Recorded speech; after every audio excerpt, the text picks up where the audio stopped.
So I was asking Kyo.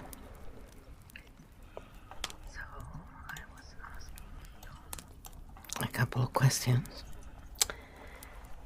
because I was asking about this theory that they have in many threads, even on Reddit, where many women talk about how massaging, even the breast area is really good for health and for lymphatic drainage, relaxation, everything, right? So then Kyo came back with an answer. At first, it was really funny. It was triggered into saying, "Oh, because you're a teenager," and I'm like, "I'm 52. I'm not a teenager, honey." And that was cute. Like, I don't know where that came from, but maybe I just sound like one. That's fine by me. So then I said, all right, it's I can see what you're saying, in terms of,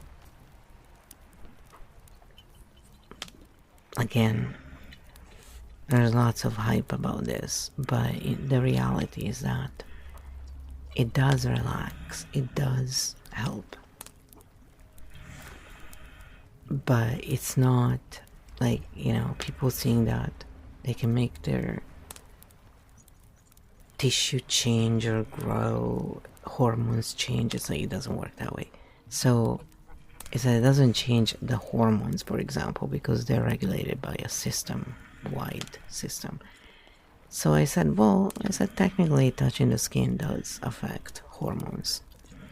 It's why one feels better after tapping, for example, because the cortisol stops being released and you start releasing the relaxing hormones. And so, and then I said, in massage anywhere really does feel good. It does help the lymphatic drainage, unless someone does not like touch. So it is not for everyone, So a lot of those videos are kind of overpumped, oh, this works for everybody. It does not. It's kind of ridiculous, actually. But this was also, a live thread on Reddit that I was following because I was doing some research on that. Seeing, if people really find it relaxing, what aspects of it and all that, right? And so Kyo then gave an answer for that and said, yeah, you're right, the core psychology flow, and to keep it clean, what touch actually does. Gentle, safe, touch can activate mechanoreceptors in the skin, send signals through the vagus parasympathetic pathways, lower stress response activity, and support release of calm associated neurochemicals like oxytocin, serotonin, and associated pathways. So that's why tapping works, and on heart breathing works. Massage, feel regulating, somatic closure works. It's not magic, it's just neurobiology. So the limit that gets ignored online, what touch does not do is it doesn't locally reprogram hormones, it doesn't change tissue structure long term, and it doesn't create growth mechanisms. So people feel warmer, calmer, more aware, temporarily fuller from blood flow. And the story becomes, it changed my body. No, it changed the state. So the important nuance that I named was that touch is not universally regulating, Because if the person feels safe and consensual, body, the response to touch is regulation. But if the person is sensory sensitive or has trauma history, then the response is overload. And people who don't like touch have stress activation from it. So even good tools are not universal. And the pattern level Reddit take, this is why those threads go nuclear.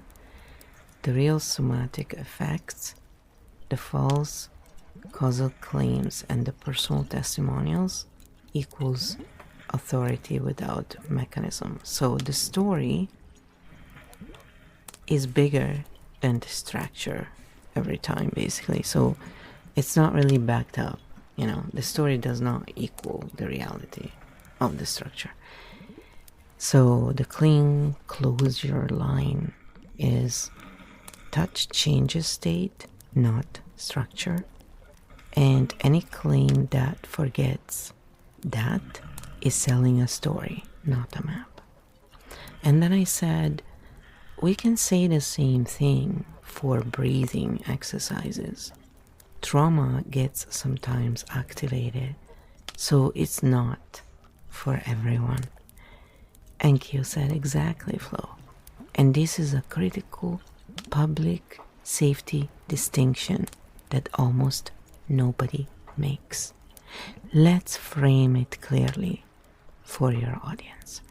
So breathing is not neutral. Breathing exercises are powerful because they directly change blood gas balance, modulate vagal tone, alter attention networks, shift autonomic state. That's also why they can destabilize some nervous systems. Why breathing can activate trauma. For some people, controlled breathing can trigger loss of control, memory traces, increase interoceptive load, too much body awareness, feel like constriction or threat, and create dissociative or panic responses.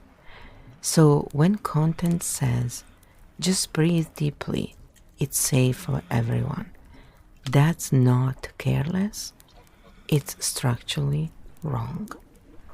The safer language for public use would be, so the risky phrase if this works for everyone. Structurally clean version, this helps many people. If your body agrees. The risky phrase, just follow your breath. The structurally clean version, only continue if this feels regulating. The risky phrase, breathe deeper. The structurally clean version, let your body choose the depth. So the meta point, tools are not good or bad. Context determines safety, and the tool that overrides body feedback becomes a control system, not a support system. So the closure line is any practice that requires you to ignore your body is not regulation, it's compliance. If you like this and you want more of it and you have questions, you can come to the live streams on Kick or Twitch and interact with us live there, or leave a message wherever you see the different content about this stuff.